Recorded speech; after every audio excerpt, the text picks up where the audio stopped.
This episode of Riffs on Riffs is brought to you by DistroKid. Are you a forward thinker? Then you need an HR and finance platform that thinks like you do. Workday is the AI platform that helps propel your organization, your workforce, and your industry into the future. Workday, moving business forever forward.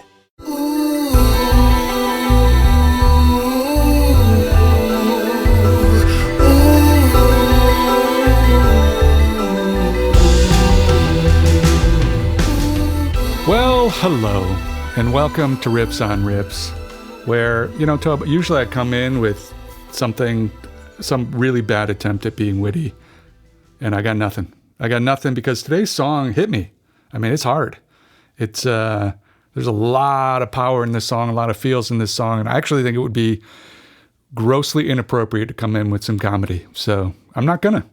Yep. That's how I'm starting. That's how I'm starting this one. What are your thoughts? This song is a heavy one. I mean, there's no two ways about it. It's definitely a heavy song. It's a song that literally, there are very few times where I think a song without explanation, without any preface, just hits you and stops you in your tracks and makes you press rewind. Like, wait a minute, let me see if I heard that correctly. And this was a song like that. So, ladies and gentlemen, we want to welcome you to another episode of Riffs on Riffs today with this is Toby Brazel, my co-host, Mr. Joe Watson, a.k.a. Mojo. And we are talking about a song today by the group known as the Clipse. The song is called The Birds Don't Sing. Lost in emotion, mama's youngest. Trying to navigate life without my compass. Some experience death and feel numbness. But not me, I felt it all and couldn't function. Seeing you that day, telling you my plans, but I was leaving you that day. It was in God's hands. Yeah, it was in Elon's waiting to get with me. On my way to Texas, that's when Virginia hit me. And I realized in that instant, our last conversation, you was against it. Told you I was going to church for Thanksgiving. I heard what I wanted to hear, but didn't listen. You said you told Jean that Buck needed forgiveness. I see you went to Didi's and stuffed both her fridges. You even told Dad you wished y'all never split it. See, you were checking boxes, I was checking my mentions. Saying you was tired but not ready to go. Basically was dying without letting me know. I loved you, Med Naj. Hate that he won't remember you. Two things that break my heart is what November's do. And T follows you. Now mind you, Didi calls you. Jean finds you. Was that your vision? Precision. While I'm reminiscing, it all hits different, ma, listen. The birds don't sing. The birds don't sing. They screech. Rain.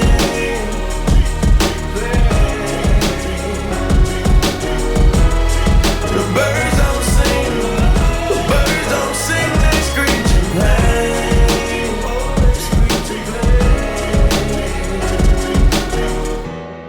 The birds don't sing.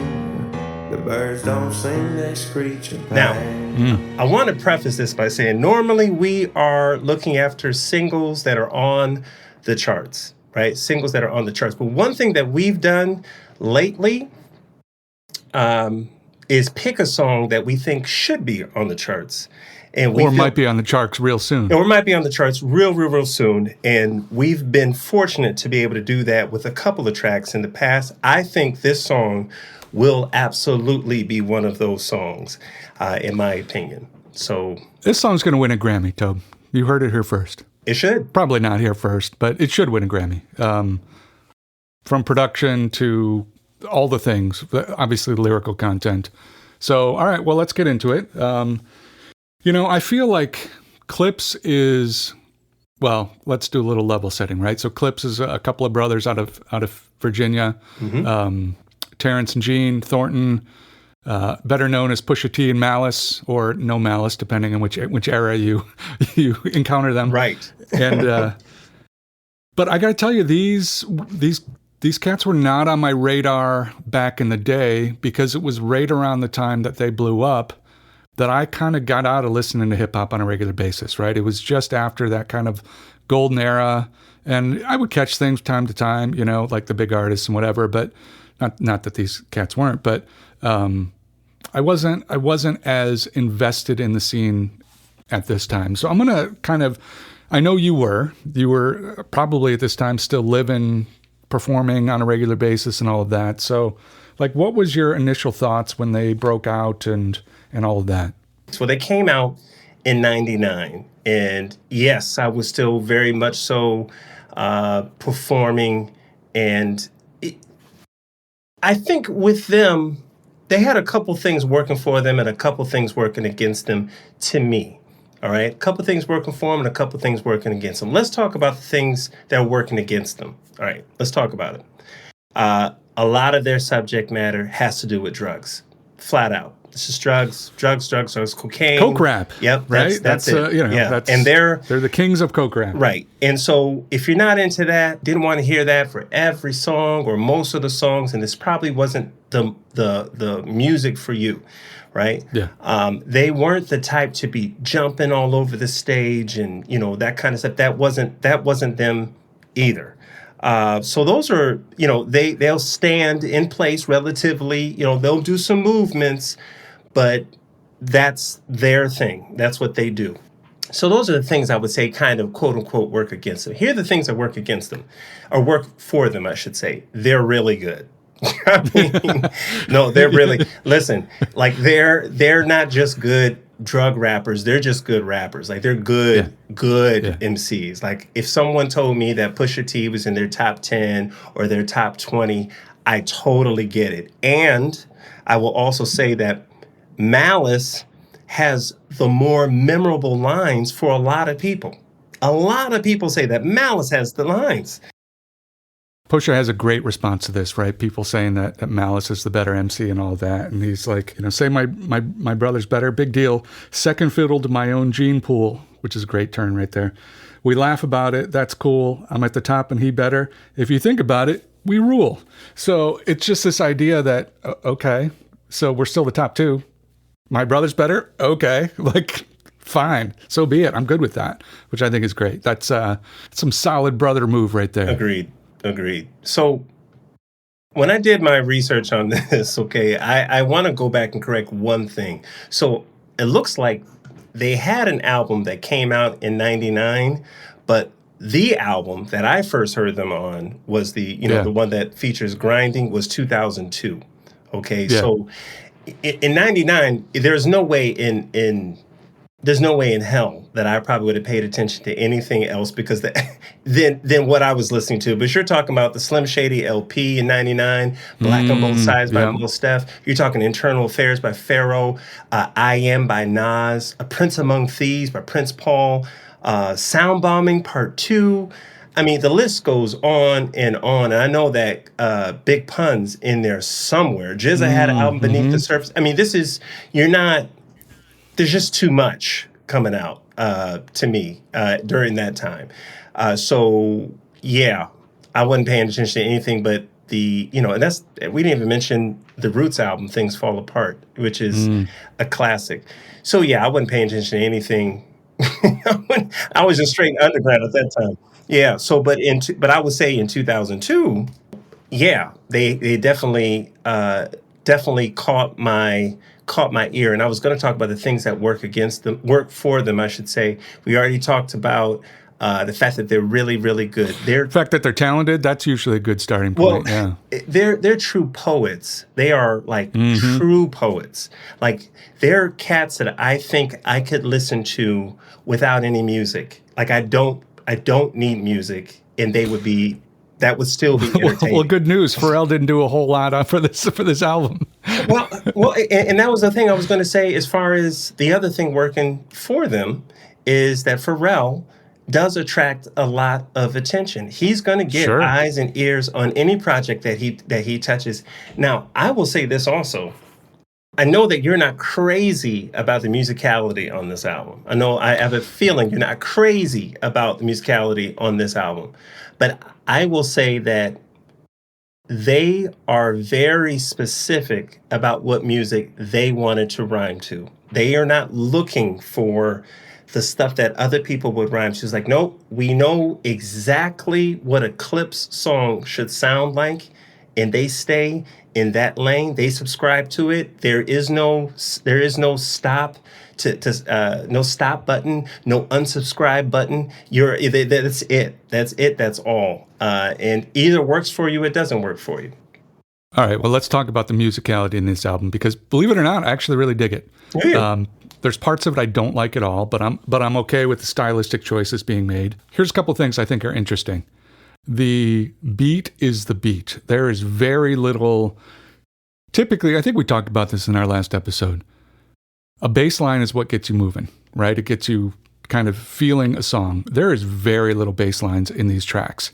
It is a kick that, to me, the best way to describe what these kicks sounds like in every single song is, remember when you were a kid and you were in high school and all the people tried to put the big kickers in their trunk of their car, but they had really crappy sound systems and it just sounded like muddy, nasty, dirty, rattling, awful stuff. Yeah. That's exactly what the kick drum sounds like on every track. And it is front and center. And so basically you've got this thing that is pounding you over the head. Actually, I shouldn't say that, because it's kind of, it's sitting underneath. I don't particularly like the sound of it. That's fine. But then you've got these really beautiful musical pieces that are kind of sitting in the stereo spectrum, kind of in that really tasteful mid-range. There's some really great musicality. I don't know where he picked up some of these instruments or whatever. I think on this track, obviously I'm assuming John Legend contributed the keys and all that. Although sounds like Stevie Wonder also played on this, which is crazy to me. So, yeah, I think overall, my favorite track from a musicality standpoint, and I think in general, is just Chains and Whips. I know you and I had originally started talking about doing So Be It, and that to me is the least interesting musical track on this album. But I think this song is beautiful. That chorus is just... It's rough in all the right ways, rough emotionally, but beautifully sung. Mm-hmm. So yeah, no, actually, I kind of dig what Pharrell did from a production standpoint. What are your thoughts? This might upset some younger listeners, but I think most of our crowd that listen to us are probably of the same age area code in general. This is a grown man album. Okay, this isn't a grown man album. And it does go retro back to boom bap. And so if, at least in what you're seeing right now, is essentially a boom bap renaissance, right? You're seeing, you heard it here. This is a boom Thank bap God. renaissance. Let's go. So it's real lyricism. It's going back to to real drums, like real hip hop drums. Like they're not organic drums that a drummer can play. Like, no, these are sample hits, kicks. This is going back to the 808s. That's it. Yeah. They're going back to it. Yeah. The rattling and all that. That's what they want. That's at least what this crew, with this generation want. The generation that likes this type of music. So that's what you're getting. So I love it. I adore it. True lyricism, lyrics that you actually have to, quote unquote, take to the lab to figure out, wait a minute. That's a diss. He just dissed somebody. Wait a minute. Hold up. Oh, hold up. And here's the beautiful thing too. Let me say this, is that these guys are chameleons in a way. So their delivery. So you have the musicality, you have lyrics, yes, A+ on both. And then you also have the flow, like the way of presenting these words. And they paid homage to a couple of cats throughout the album, right? Throughout the album. And I'm like, wait a minute. That sounds like Noriega. Like that's a Noriega flow. Or wait a minute, that's a Biggie flow. That's straight Biggie. And you can understand every word that's being uttered, but might not understand the meaning of that line, which will make you want to go and research.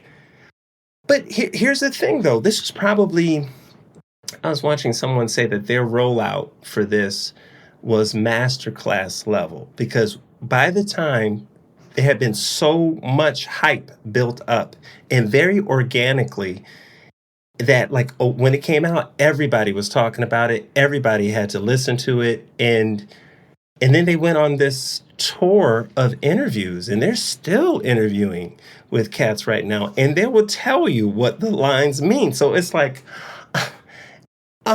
it's kind of like, you remember Christmas Story, right? You remember the Christmas Story. Yeah, filmed right here in Cleveland. There's Right the there Christmas in Story Cleveland. house. That's And right. you remember how Ralphie was on the phone, or not, on the radio, trying to decipher.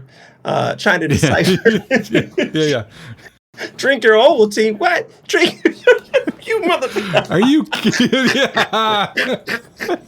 Don't forget what? Yeah. What's he trying to tell me? What is Yeah. What is he trying to tell me? Don't forget to drink your Ovaltine. Like, oh Man. So I think this has that type of effect for me. I know when people figure out lines, they get excited, like, oh my God, that's what he meant. Like, that line is beautiful. And it just breathes new life into the track where you can find out more stuff. I adore that aspect of it. And I'm hoping that just continues the trend of actually bringing real lyricism back instead of like mumbling or people just talking nonsense. Right. Yeah. This episode of Rips on Rips is brought to you by DistroKid, your ultimate partner for taking your music to the next level. With DistroKid, uploading your songs or albums to online stores and streaming platforms like Spotify, Apple Music, and YouTube Music is easier than ever. Plus, you can easily pay your collaborators with splits and send large files securely to anyone with Instant Share. And guess what else? You can get a YouTube official artist channel for free via DistroKid. You can send credits to stores, and you can use Hyperfollow to promote your release. DistroKid has everything you need to succeed in the digital music landscape. But that's not all. DistroKid now offers a convenient mobile experience with the DistroKid app, available on iOS and Android. With the app, you can manage your releases, track your streaming stats, and even withdraw your earnings, all from the palm of your hand. And for the artists looking to perfect their sound, there's Mixia. With Mixia, you can put the finishing touches on your tracks in minutes, ensuring they sound polished and professional every time. And if you need to share large files securely with collaborators, producers, or playlist curators, look no further than Instant Share. It's free to send up to 1 gigabyte of files, and your music will stream at the highest quality, making the best impression possible. So why wait? Elevate your music career today with DistroKid and unlock a world of possibilities. Riffs on Riffs listeners get 30% off their first year at DistroKid by going to distrokid.com/VIP/riffsonriffs. Experience a membership that backs what you're building with American Express Business Platinum. Enjoy complimentary access to the American Express Global Lounge Collection and a welcome offer of 200,000 points after you spend $20,000 on purchases on the card within your first 3 months of membership.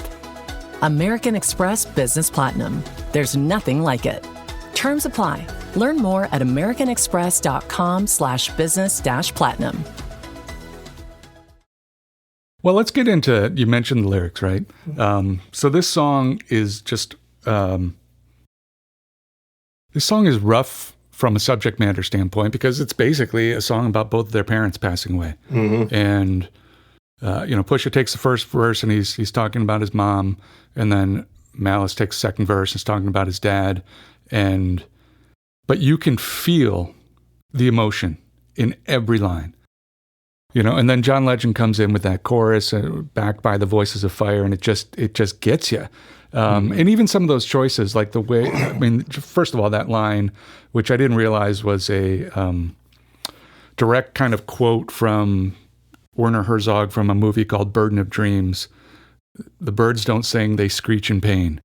The choice that he makes on the word pain is an interesting one that I really dig and kind of gets to that kind of discordant emotion that you're feeling when you are hit with this sort of level of dealing with these heavy life things. Yeah, there's a lot packed into these verses, and it is, to your point, one of those where you have to go to the lab. I mean, it works on 2 levels. First level being intuitively you just feel what's going on. There's enough. Even if you know nothing about these guys or their family or anything like that, you're just like, I get it. I can relate to this. I understand it. Wow, this is rough. And then you start kind of digging in, to your point, getting to the lab, and you're like, wow, they packed a lot of just oomph into these verses. And it's the opener to the album.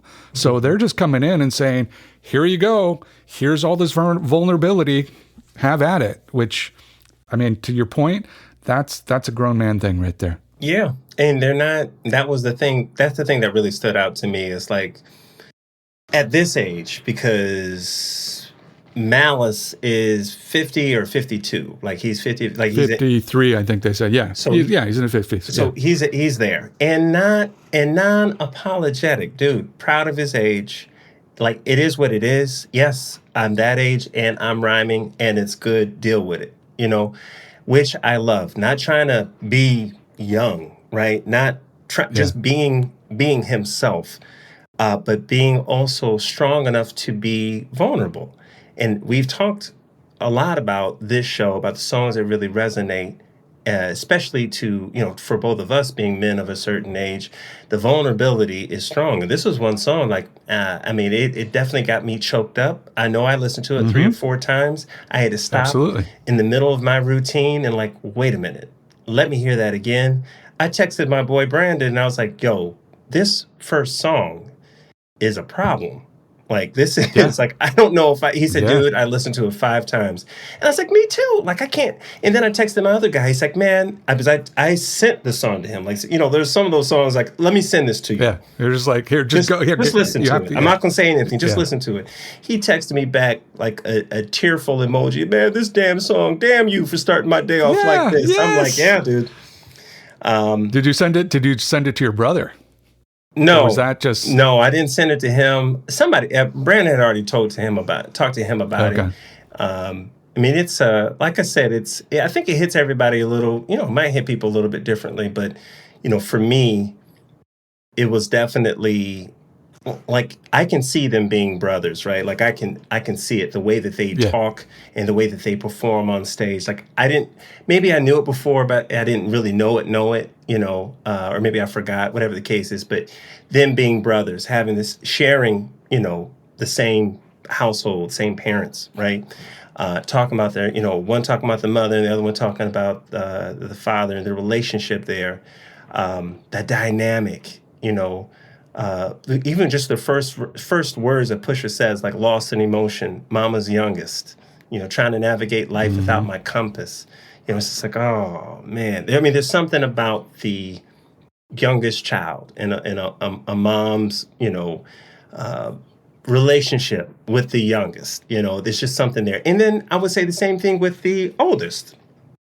And that's Gene's verse. It's like, well, you're the protector. You're the first one. You're the one that's got to go through stuff. You're the guinea pig. And that resonates with me so well, having been the case in my household, being the oldest and having to go through things and that's why he's as hard as he is, right? Part of the reason, I would say.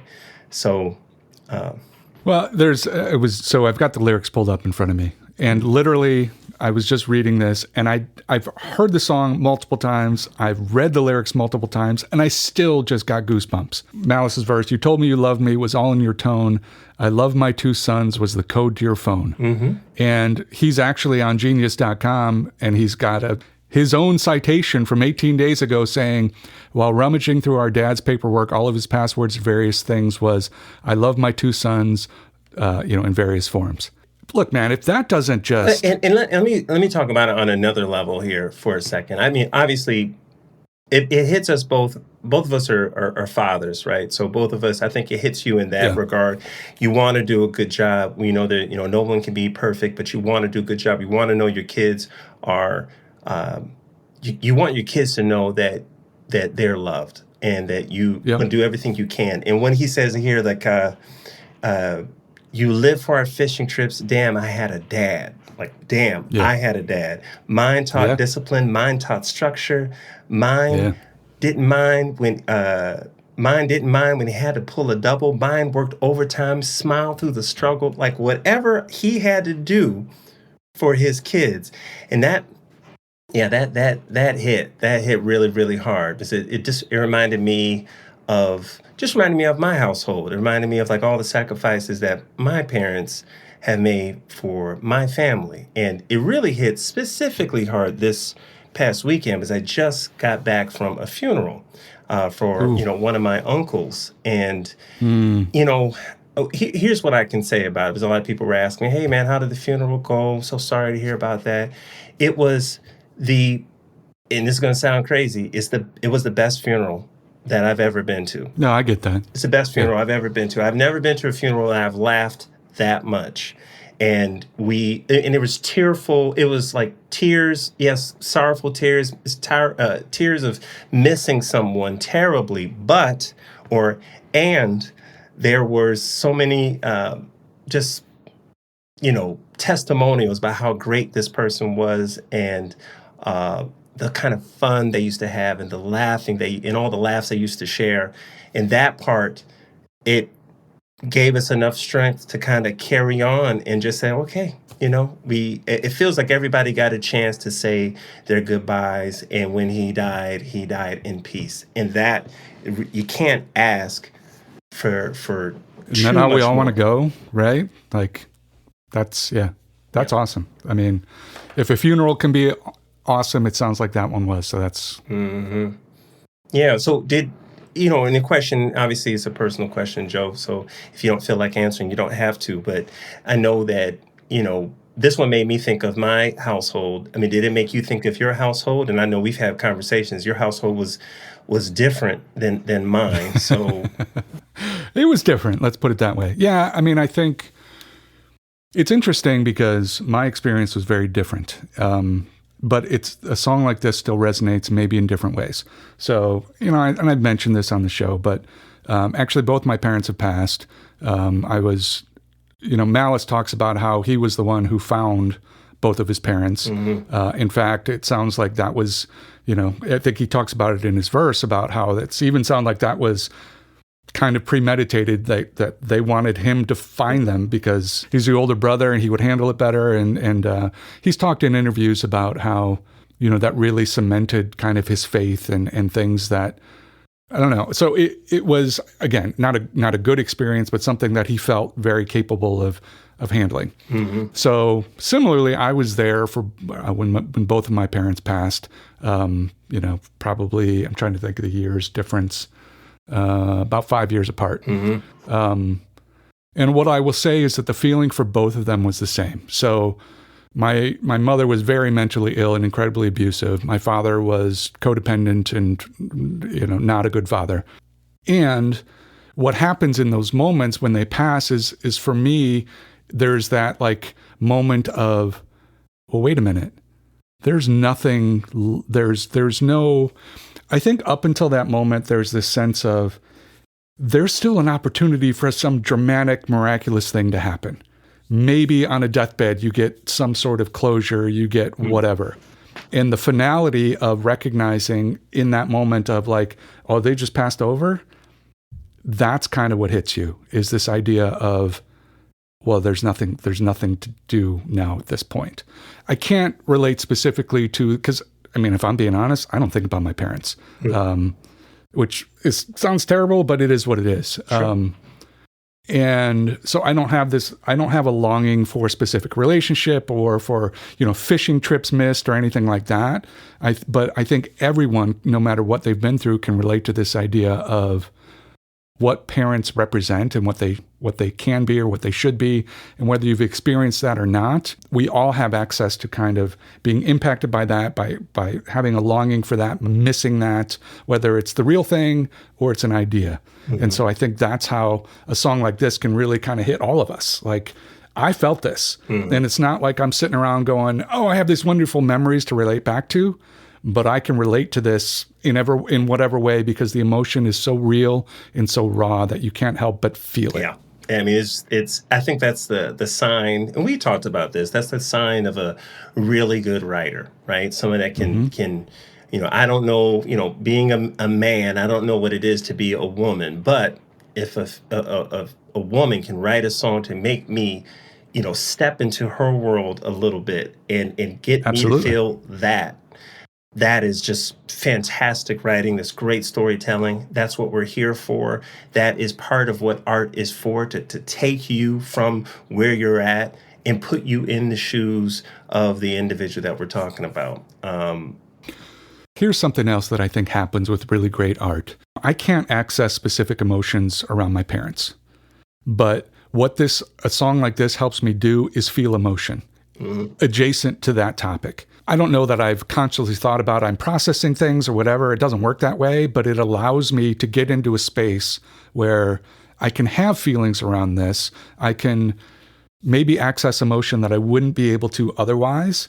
And I think that's such a beautiful thing about art in general. And this song does a really great job, hopefully, of, again, opening a door for people to step through and say, it's safe to feel this. It's safe to walk into this vulnerability, whatever that is, and just kind of sit in it and do it through somebody else's voice. This just came to me.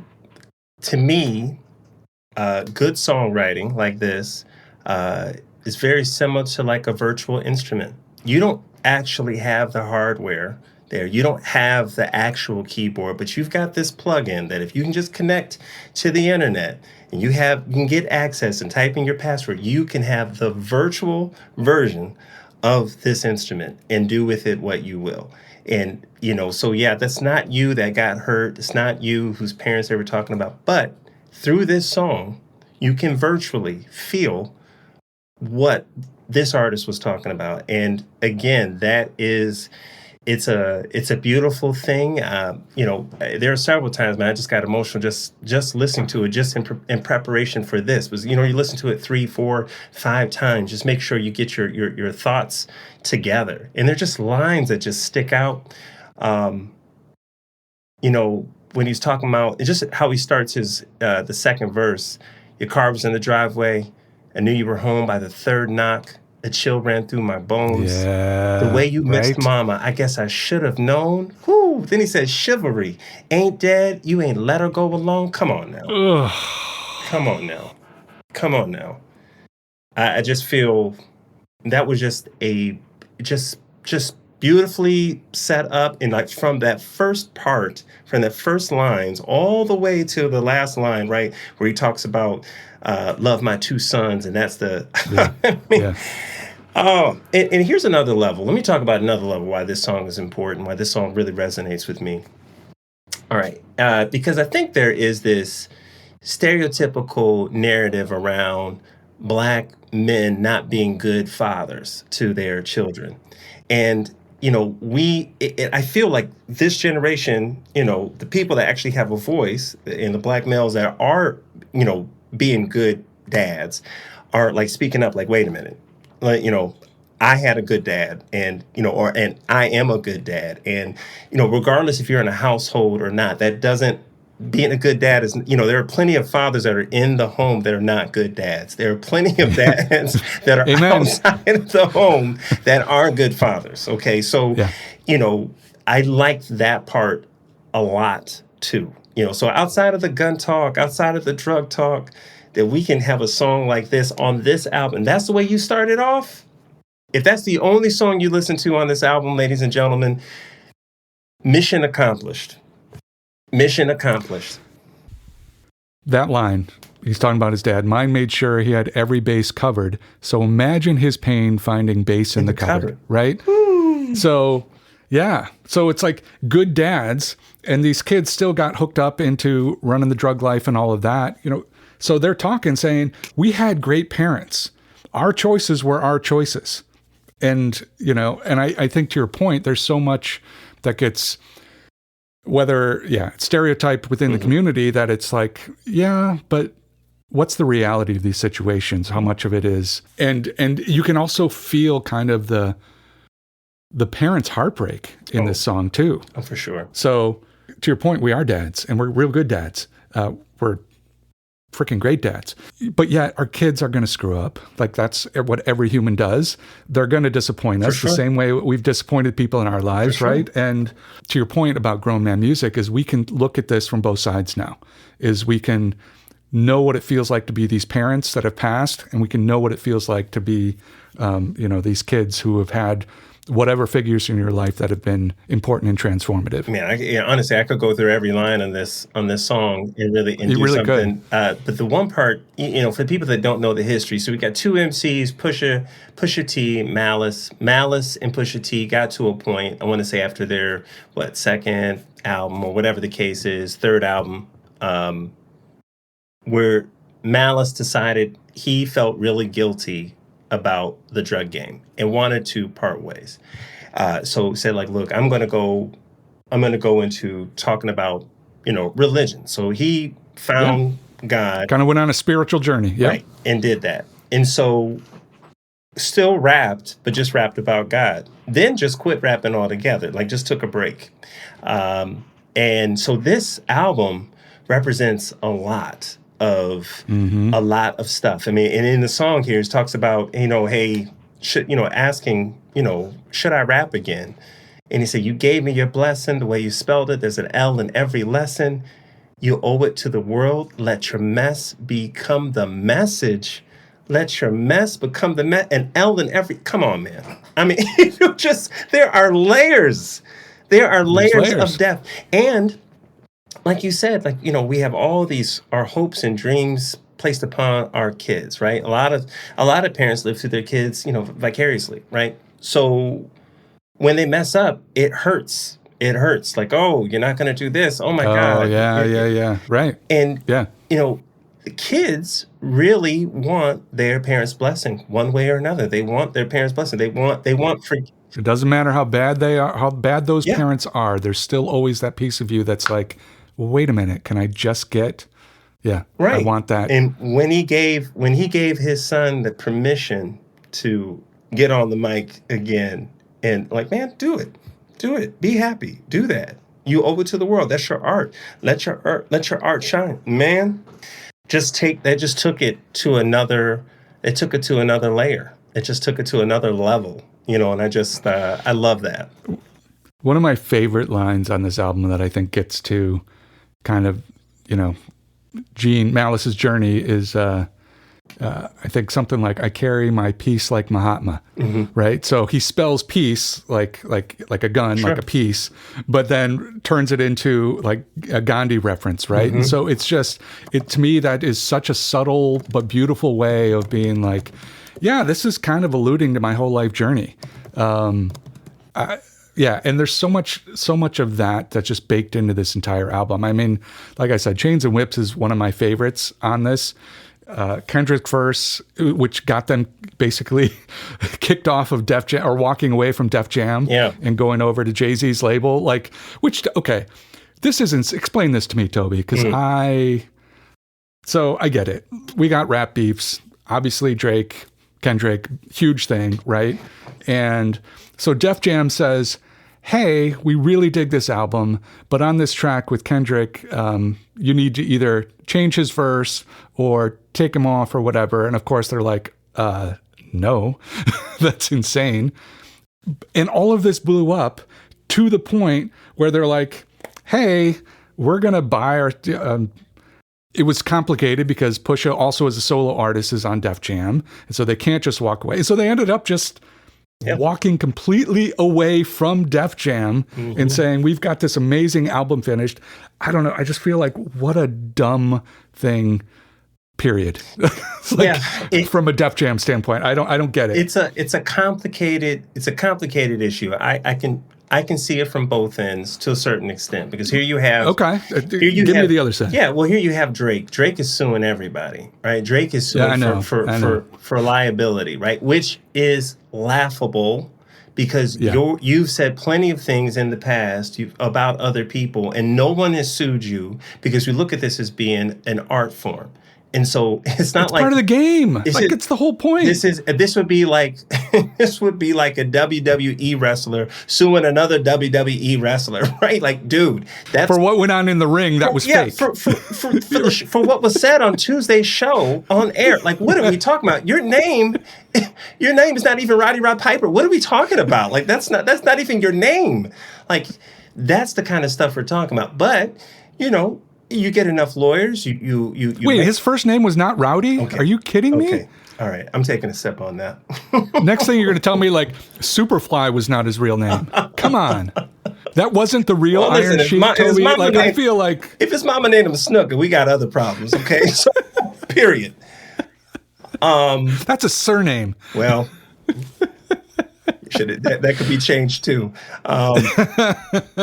I mean, so you got him suing everybody, and no one wants to be sued. No one wants to go through the hassle of being sued and hiring people to to fight it. I mean, this ain't Taylor Swift. This ain't Jay-Z. This is Clipse. And although Pusha is popular, like, is it worth it fighting it? Just take the song off. But they don't know maybe they didn't realize who they were messing with, because Clipse stand on business. He is not afraid of anyone. Like, what are you talking about? And he's younger brother. What do you think his older brother's going to think? His older brother don't care? Older brother don't care at all. You know, Malice, like, bring it up. My name is Malice. It's been 16 years since they've made an album. Yeah. So, like, you're worried about this? Yeah. Come on. Yeah, stop it. So, you know. The fact that the label folded to appease Drake is what gets me.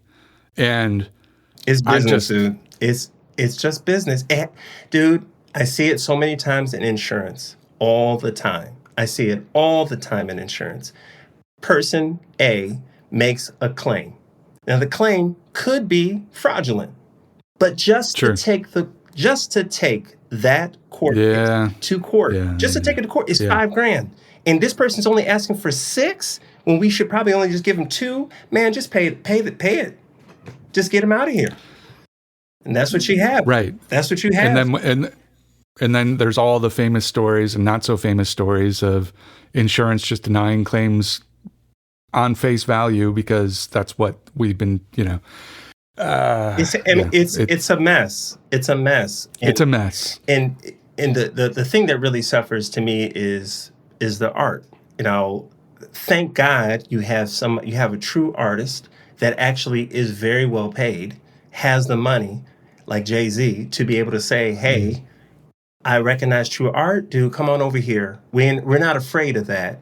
And that's not to say that Jay-Z's not, you know, not a smart businessman. Like, he didn't weigh the risks of it, because just because you move that track over to another label means you could still get sued. But Jay-Z's like, try it.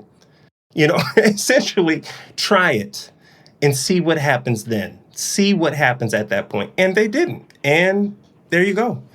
There you have it. So, you know, props to them. And this album's been done for a year, dude.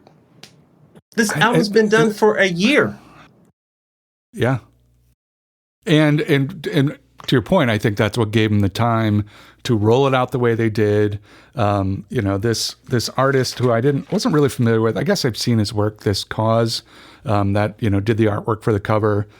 Obviously, Pharrell's huge into fashion. I think he's the new creative officer for Louis Vuitton. Mm-hmm. So there's just all of that big marketing push, build up. Their Tiny Desk concert is amazing. They go on you know, Fallon and perform this song, which is, it's such a moving thing because they've got the pictures of their parents and the big videos behind them. And I'm glad I didn't see that before we did this. Man, that was dude, go back and watch it. It's rough. And it's just super weird because you know, Jimmy comes out afterwards and he's all like bubbly and happy. And I'm like, did you just watch this? Not at all. Like, not at all. What?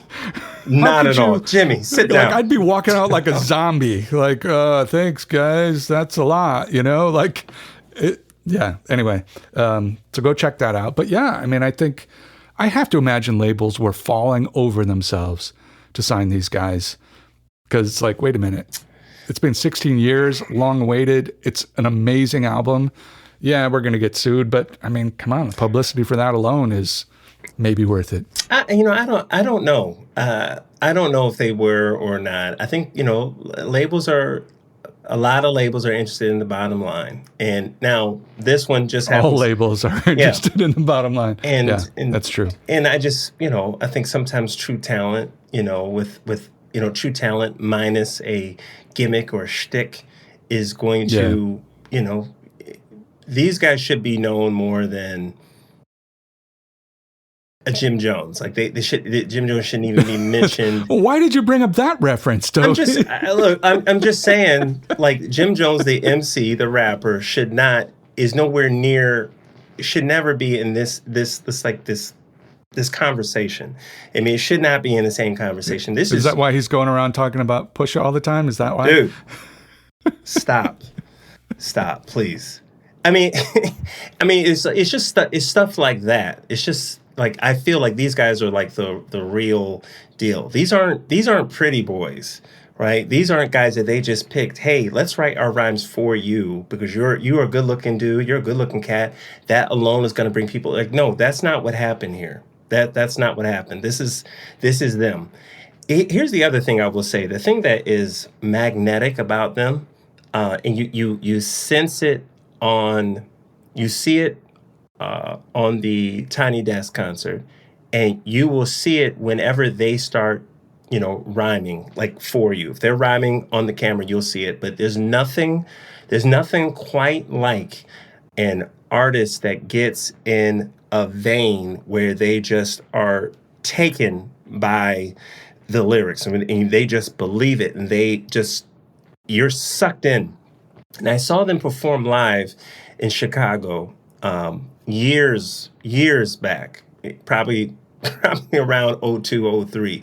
And oh, wow, okay. I saw them performing Grinding on stage, and I was taken. I really wasn't. I mean, I thought the song was cool. I love the beat.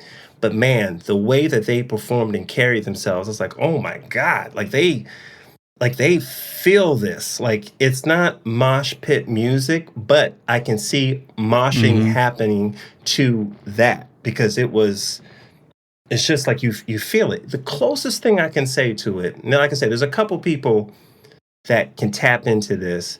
The closest thing to it, I would say, is like a pastor at church. Like he taps into a vein and starts talking to you. And it's like, there's no, when I look in Pusha and you look at his eyes, there is no delineation between him and the lyrics. I believe that he knows exactly what he's saying. He doesn't forget anything. It looks almost impossible for him to forget a line. It doesn't look like he's trying to remember anything. It doesn't look like it's an act. It's method acting, if anything. Like he's actually become it, It's not even a performance. He's just spitting what he's already written down and experienced. Yeah. So like, I'm just telling a story.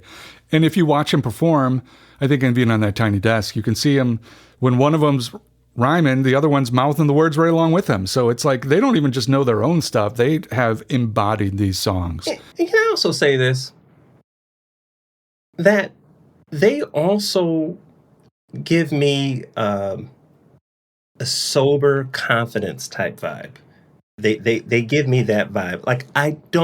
Like they seem really in control, like controlled, like rage, controlled conviction, but not sloppy, not just drank so much of this or just took a line in the back room or whatever. Like they look all the way sober and just convicted. Right? I mean, just like focused in. Like when he smells like, he does like this or, like that. It's like.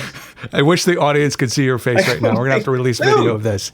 Like when he does this, yeah. I'm like, oh my God.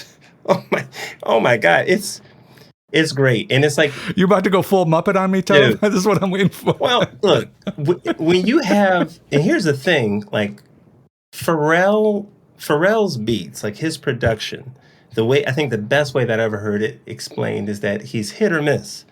And he always swings for the fences. He swings really hard for the fences. And when he hits. It's a home run. Like he's going for the grand slam every time. But when he misses big. And it's like, man, what is this? What is this? Yeah. But when he hits, it's like, what is this? It's different. So. Yeah.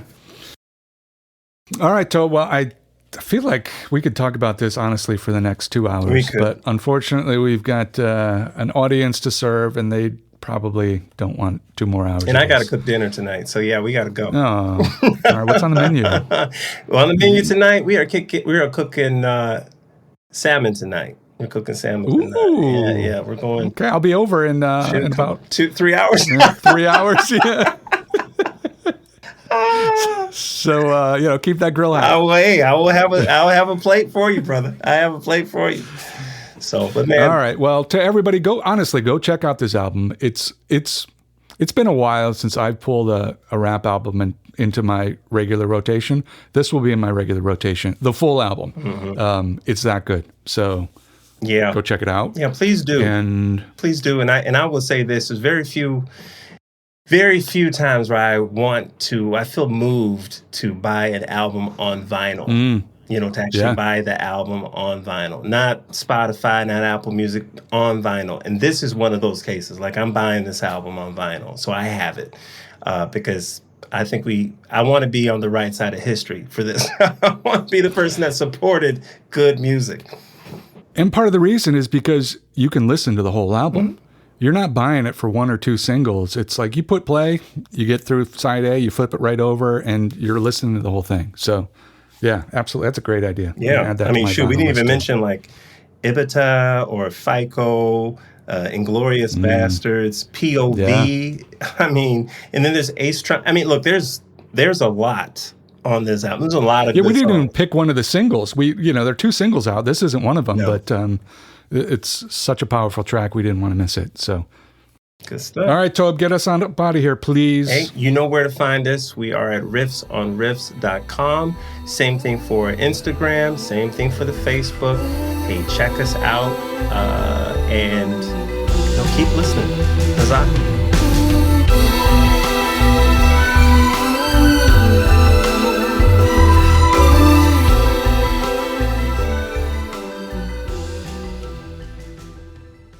Mint is still $15 a month for premium wireless. And if you haven't made the switch yet, here are 15 reasons why you should. 1, it's $15 a month. 2, seriously, it's $15 a month. 3, no big contracts. 4, I use it. 5, my mom uses it. Are you playing me off? That's what's happening, right?